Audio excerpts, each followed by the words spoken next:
Nissan மதுசனா, Mullaitivu மாவட்டம், வடக்கு கிழக்கு பெண்கள் கூட்டு. தமிழ் அரசியல்வாதிகளே, உங்கள் பிரதேச இன இழிவுபடுத்தல் வெறுப்பு குற்றப்பேச்சுக்களை உடன் நிறுத்துங்கள். நாட்டின் சமூக ஒற்றுமை, ஜனநாயக பண்புகள் மற்றும் மக்கள் பாதுகாப்பை நிலைநிறுத்த வேண்டிய பொறுப்பில் உள்ள அரசியல் பிரதிநிதிகள் சமீபத்தில் பொதுத்தளங்களிலும் சமூக ஊடகங்களிலும் வெளியிட்ட கருத்துக்கள் குறித்து எங்களது ஆழ்ந்த கவலையையும் கடுமையான கண்டனத்தையும் வலியுறுத்துகிறோம். ஒரு குறிப்பிட்ட சமூகத்தினரை இழிவுபடுத்தும் வகையில் மனித மரியாதைக்கு எதிரான சொற்கள் பயன்படுத்தப்படுவது எந்த நிலையிலும் ஏற்றுக்கொள்ள முடியாதது. இத்தகைய வெறுப்பு தூண்டும் பேச்சுக்கள் சமூகங்களுக்கிடையேயான நம்பிக்கையையும் நல்லிணக்கத்தையும் சீர்குலைப்பதோடு மட்டுமல்லாமல் பிரதேச மற்றும் இன அடிப்படையிலான பிளவுகளை தீவிரப்படுத்துகின்றன. இது நாட்டின் அமைதிக்கும் பொதுமக்களின் இயல்பு வாழ்க்கைக்கும் நேரடி அச்சுறுத்தல் ஆகும். மக்களின் வாக்குகளால் தேர்ந்தெடுக்கப்பட்ட பிரதிநிதிகள் மக்களின் பிரச்சனைகளை பொறுப்புடன் நாகரிகத்துடன் முன்வைத்து தீர்வுகளை உருவாக்க வேண்டியவர்கள். ஆனால் அதற்கு பதிலாக வெறுப்பு, இழிவு மற்றும் பிரிவினை உணர்வுகளை தூண்டும் கருத்துக்களை வெளியிடுவது அரசியல் பொறுப்பின்மையின் வெளிப்பாடாகும். இத்தகைய செயல்கள் ஜனநாயக மரபுகளுக்கு அரசியல் நாகரிகத்திற்கும் நேரடி அவமதிப்பாகும். மேலும் அரசியல்வாதிகள் தங்களது கருத்துக்களை வெளிப்படுத்தும் போதெல்லாம் ஆதிக்க சிந்தனைகளை பிரதிபலிக்கும் வகையிலான மொழியையும் அணுகுமுறைகளையும் முற்றாக கைவிட வேண்டும் என்பதை வலியுறுத்துகிறோம். மக்கள் மத்தியில் சமத்துவம், மரியாதை மற்றும் பரஸ்பர புரிதலை வளர்க்கும் உரைகள் மட்டுமே அரசியல் உரையாடலின் அடிப்படையாக அமைய வேண்டும். இவ்வாறான பொறுப்பின்மை கொண்ட பேச்சுக்கள் தொடர்ந்தால் சமூகத்தில் இனவாதம், பிரதேசவாதம் மற்றும் பகைமை மனப்பான்மை ஆழப்படுத்தப்படும் அபாயம் உள்ளது.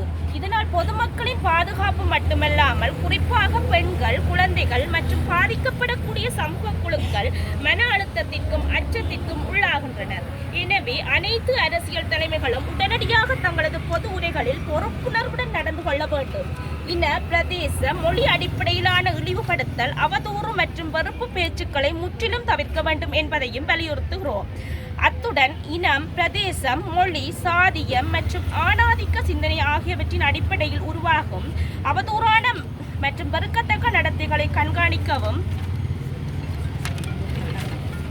அவற்றை தடுக்கவும் தண்டிக்கவும் கூடிய தெளிவான மற்றும் வலுவான பாராளுமன்ற நடைமுறைகள் உருவாக்கப்பட வேண்டும்.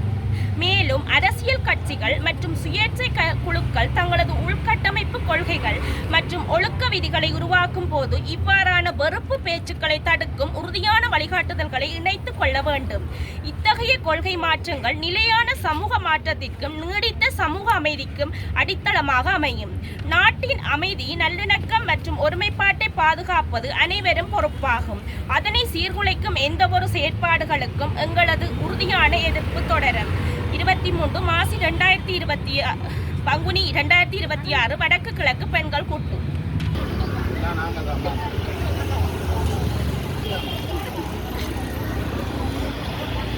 நான் வாசுகி வள்ளிபுரம், வடக்கு கிழக்கு பெண்கள் கூட்டு.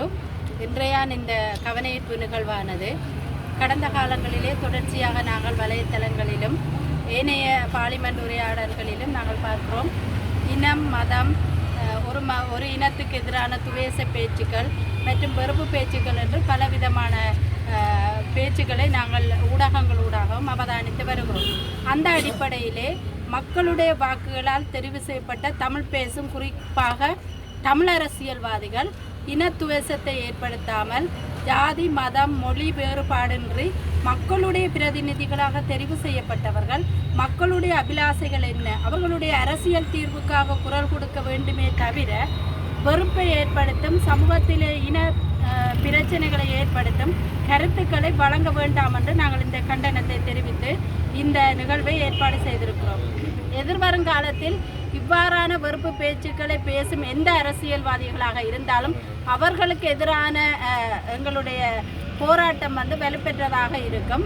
இது வடக்கு கிழக்கு மட்டுமல்ல, ஏனைய பிரதேசங்கள், ஏனைய மாகாணங்கள், ஏனைய நம்முடைய நாடு சார்பாகவும் இப்படியான வெறுப்பு பேச்சுக்களை, இனங்களை, மதங்களை ஜாதிய ரீதியாக கொச்சப்படுத்தும் இழிவான பேச்சுக்களை தவிர்த்து மக்களுடைய அபிலாசைகளுக்கு குரல் கொடுக்க வேண்டும் என்பதற்காக தெரிவு செய்யப்பட்டவர்கள் அவர்களுடைய கடமைகளை உணர்ந்து, அவர்களுடைய பொறுப்புகளை உணர்ந்து அதை செய்ய வேண்டும் என்ற வலியுறுத்தியே இந்த நிகழ்வை ஏற்பாடு செய்திருக்கிறோம். மலைய தமிழரை புறக்கணிக்கும் வருகிறார் ஒரு எம்பி கடுமையான விமர்சித்திருக்கிறார். அது ஒரு வன்மையாக எமது வன்னி மக்கள் அந்த மலைய மக்கள் சார்பாக எல்லோரும் எதிர்ப்பு தெரிவிக்கின்றோம். அவர் உடனடியாக மன்னிப்பு கேட்க வேண்டும் என்று கேட்டுக்கொள்கிறோம்.